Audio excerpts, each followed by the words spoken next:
Hello and welcome to the channel.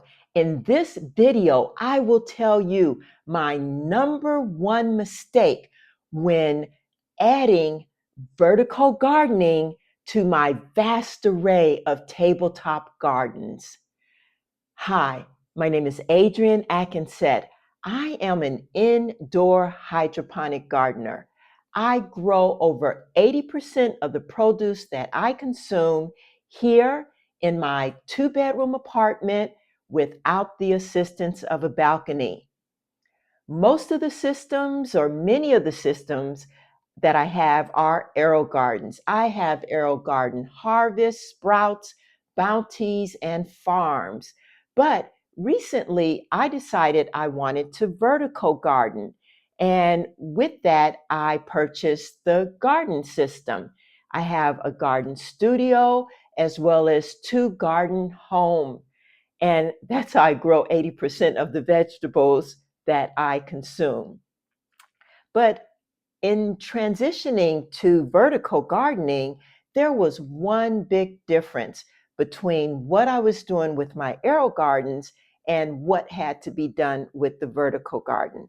And that's what I'm going to talk about in this video. You see, with the aero garden, like the system here, the plants will go from seed to harvest in less than 6 weeks. And basically, you have a relatively small tank with the farm holding 3 gallons, which is about the largest tank in the Aero Garden arsenal. So the tanks are relatively small. And not only that, as the water level goes down, there's a little indicator light telling you when to top off the water and also when to feed the plants. So I would feed the plants on average every 14 days or when the indicator light would come on. From seed to harvest, after I harvest the plants, usually within 4 to 6 weeks, I would wash my system and restart again. And that was the way it was with the aero gardens. I never did in between time water changes, not even with my tomatoes, and they did just fine. They were very productive. I would have them for over 6 months, and I would just basically top off the water, feed, and harvest. So when I got the Gardyn system, which was a much bigger reservoir, I considered myself an experienced hydroponic gardener. Well, I was. I taught hydroponics for elementary school students, and we did buckets. We made hydroponic systems. So I was pretty well experienced, but I was not experienced with this type of system. So the number one mistake that I made was neglecting the water change. Now, let me tell you why water changes are important in these vertical gardens. If you don't change the water, you will notice the health of the plant deteriorating. This is a plant that I took out of the flower garden, which is overdue for a water change. And the leaves are, the roots were rotting, the leaves were crispy. I've cleaned it up since then, and I'm trying to save it because the flowers are absolutely beautiful. It still was flowered, had a few flowers, and then some of the branches were brown. So this is the infirmary that it's in now. So the leaves will tell you. Several of the plants that I have there in the garden, because it is ready for a water change, even though they're growing, the leaves are not looking as well. The other thing that can happen is you can get root rot, and that's when the roots get all mushy and the plants, once again, they don't do so well. Now, this particular plant had root rot, but what I did is I washed all the bad roots off, and there were just a few little roots there that were keeping the plant alive. And so I'm trying to now use those roots in order to see if this plant is going to recover. You might wonder, why does this matter so much? Well, in hydroponics, the water carries all the nutrients. And when the nutrients are out of balance, the plants don't do very well. You can get yellowing of the leaves, browning of the leaves, and also root rot. This is because plants like a certain nutrient profile as well as pH.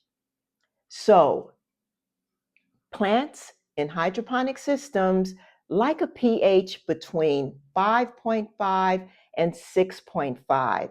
And I measure pH with a pH meter, which I'll demonstrate in this video.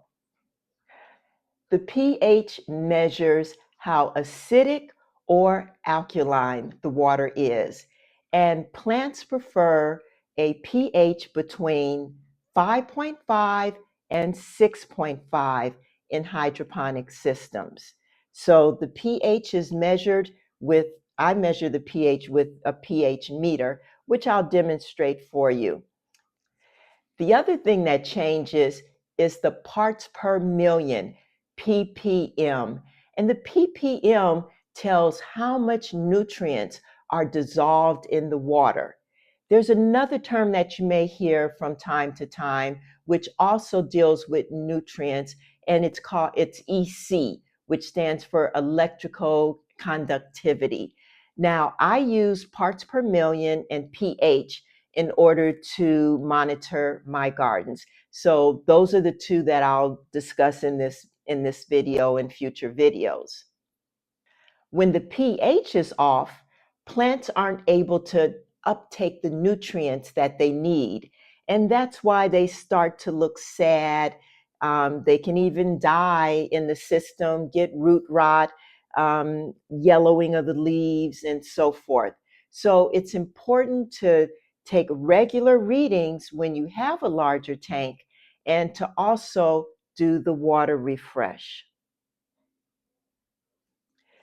So here's what I do to keep my vertical garden happy. First, I harvest the mature plants that are in the garden. And in the video that's playing alongside of me, I'm harvesting the basil. Now, I've cut from this basil, it's grown into the light, and I've cut from it many, many times. And now the stems are woody. So I'm going to harvest the basil, but I'm not going to continue on with these plants. I'm going to grow new basil so that the stems will be nice and fresh, and I'm going to harvest this basil and make pesto with the leaves. So, in addition to basil, I also have growing collard greens and mustard greens, as well as lettuce. Once again, these are mature plants, and I am going to harvest them and cook up the greens and the kale and make salads with the lettuce. So I'm going to harvest the mature plants. The other plants, which are plants that I keep on going, like the cilantro, for example, and the lemon balm, I am going to keep those plants in the unit as I do the water refresh. So the first thing I'm going to do is unhook the power for the garden system and raise the pump. So the pump is lowered into the tank. It has a place where you can raise it and latch it off to the side. Then I'm going to lift the system and put it on a towel, and I'm going to lift it by the support, the plant supports, not the lights. That's very important. And it's very easy to lift once you unlatch the sides, because the sides have latches on them. So you lift that, set it aside on the towel. Now the tank itself has, this tank holds 4 gallons of water. Right now it has about 3 gallons of water, which I can pretty much lift easily. So I'm going to take the water to the sink, dump the water, and rinse out the tank. I'm not going to scrub it and try to get every little blemish off of the tank, because no one sees the inside of the tank and the plants don't seem to mind the little blemishes. So I'm just going to clean it, make sure there's no salt or hard water buildups that could affect the health of the plant. I'm going to refill it with about 3 gallons of water, because that's easier for me to transport. And I'll put it in position. And once it's in position, or later on, I'll add the other gallon of water. So I put the tank back in position. I add the columns to the tank. I latch them into position, and I lower the pump and plug the system in. The system has a delay of about 2 to 3 minutes after plugging it in, before it's fully online and the lights have come on.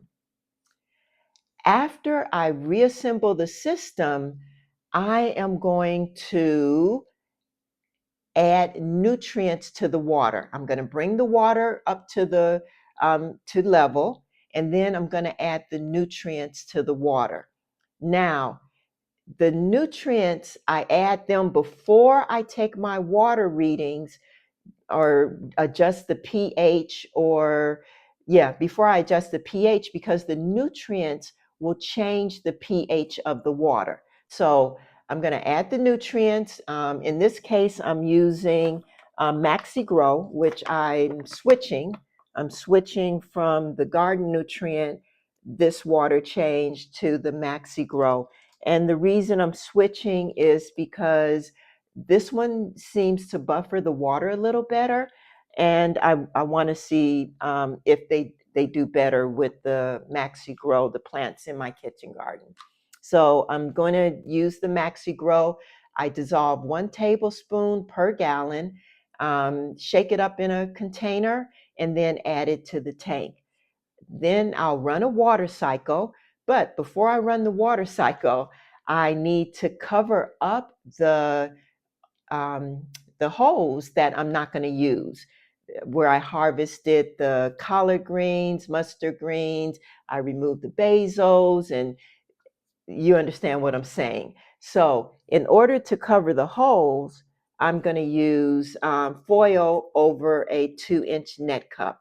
So a 2-inch net cup, cover with foil, and it will fit snugly into the Y cube, and that will stop the algae from the light and nutrients. They make algae, and that'll stop the light from getting into the Y cube.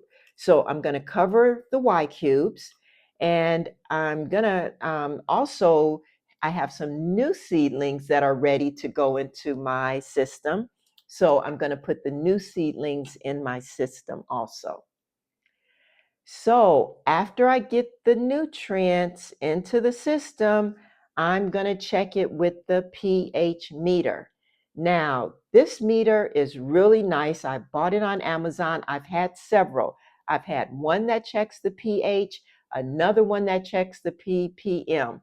This one does both, and also does a host of other things that I don't use, but the 2 things that I use, I can do them with this one meter. So there are links in the description to all the products that I use in my hydroponic gardens that I get on Amazon. So I'd really appreciate it if you use the links if you're looking for lights or any of the hydroponic things that I demonstrate, because I'll get a small commission which goes to support the channel. Once I have the readings from the garden and I've adjusted the pH as necessary, or the ppms, then it's really important to record your results in a journal of some type. Composition book. It doesn't have to be a fancy hydroponic journal. You're going to want to record your readings, And that's because the next time you go, it's very likely you're going to be able to do the same thing. For example, I have to use a product called pH Down to bring the pH down of the water. And do I use 2 millimeters, 4 millimeters? What did I use last time? By having a record of the water changes and exactly what I do, it facilitates future changes. So it's also important not only to take the readings, but also to document your readings that you're taking with these systems. The other thing that's really important is the lighting. Now, the garden system, the light, the focus of the lights and the intensity of the lights is in the center of the garden. So I add supplemental lights to my unit so that all the plants have the optimal amount of lighting. And I get these supplemental lights from Amazon, and I've done my research, and these are the ones that I prefer. I have clip-on as well as the light stands that you see here in the video. So if you are looking for lights to supplement your grow for grow lights, definitely check out the links in the description and support the channel. So, in adding new seedlings to the system, I started my seedlings in mason jars. I did it this way because I was traveling a lot and I didn't want to start them in a little dome container because I wanted to make sure that the rock wool would stay hydrated. So I tried mason jars for seed starting and it worked out perfectly. So I have a few seeds that are going to go into my seedlings. I'm sorry, you don't put seeds in your gardens. Your gardens, you only put seedlings, plants that have sprouted. So I have a few seedlings that will go into my kitchen garden also. Well, there you pretty much have it. Now I will show you some of the hydroponic systems that I have here in my apartment. Each one has its own routine and water needs. I grow lettuce, kale, spinach, collard greens, mustard greens, herbs, and also peppers, and let's see, cucumbers. So these are the plants, and did I say green beans? These are the plants I grow regularly in my various hydroponic systems. So let's take a look at them. So this is a quick tour of my systems. This is my Gardyn 4.0, and I've chosen to grow flowers, including orchids. Yes, my orchids are growing in my garden and a host of other flowers. Right now, I think the petunias are trying to steal the show. Beautiful, beautiful petunias. And my hibiscus blooms, and then right now it doesn't have a bloom on it though. But this is my flower garden. Sitting right below it, waiting to be transplanted, are my peas. So these are about to go into a farm, an AeroGarden farm, and I'll show you that in just a second. And here we have lavender. I use the lavender for lavender tea. I dry the lavender and make lavender tea, as well as calendulums, which are growing outside of the AeroGarden, and a few succulents. Here I have my bounties. This is the back of the bounties. These are my kitchen bounties, and they are growing tomatoes. Let me take you to the other side. I'll take you into the kitchen.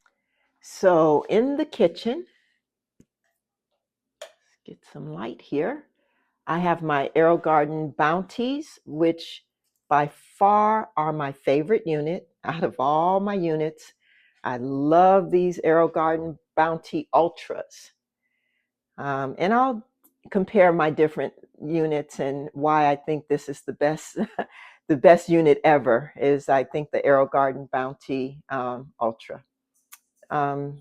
Elite, I'm sorry, Bounty Elite. I had an Garden called Ultra before. It's an older model. You may see some of my old videos on the Ultra. And here goes my Gardyn Studio. I absolutely love this unit also. Here's my two-story Gardyn Farm. And the top is for those leafy collard greens and things. I just haven't got them started. I've been traveling quite a bit. And these are the green beans.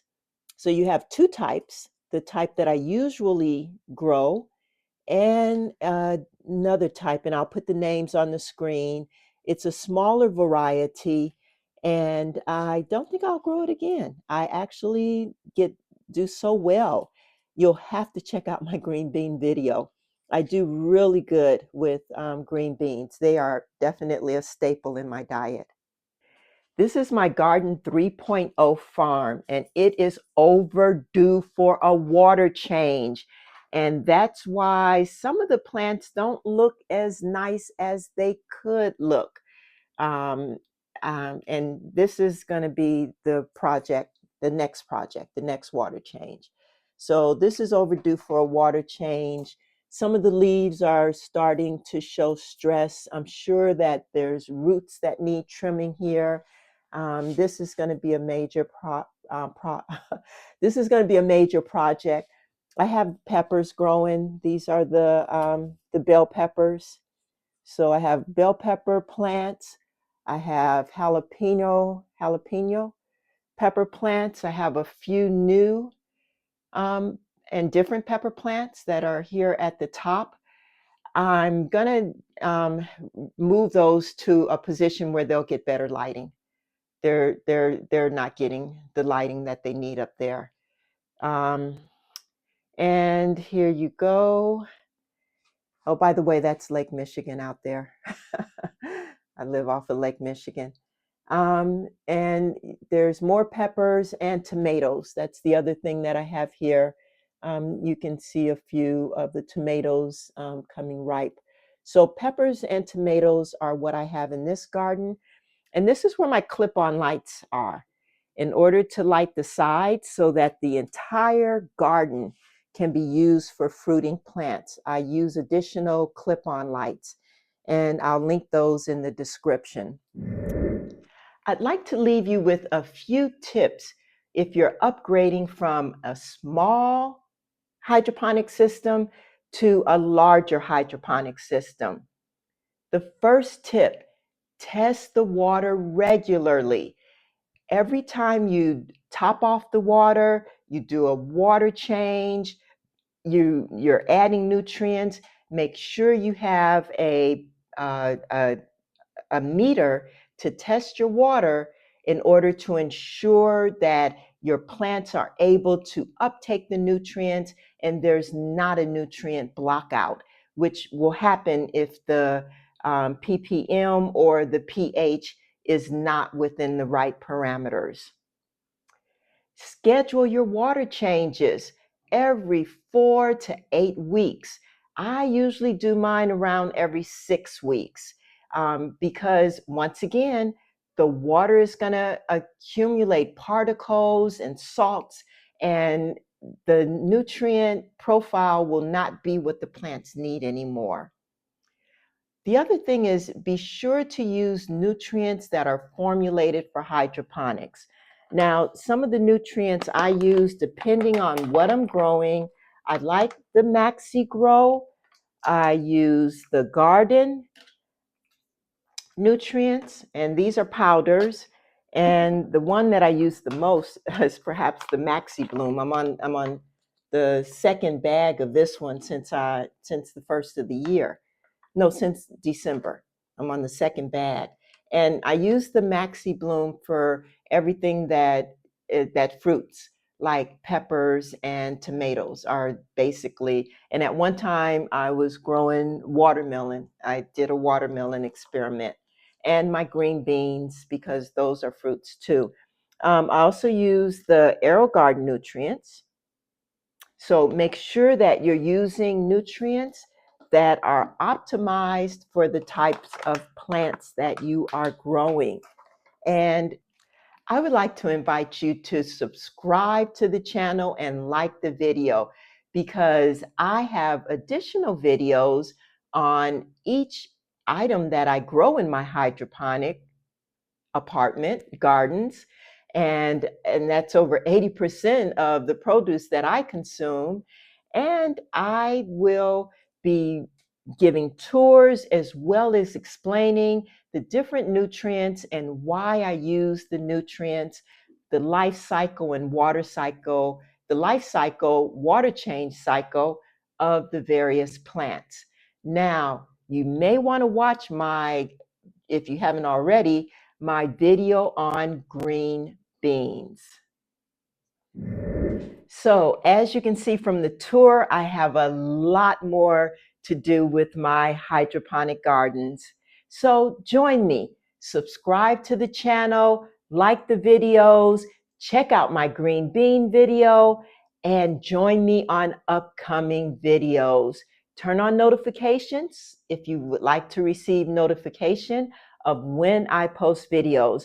My goal is to start posting weekly, because I have a lot of gardens and a lot of work to do. Join me in the future. Bye for now.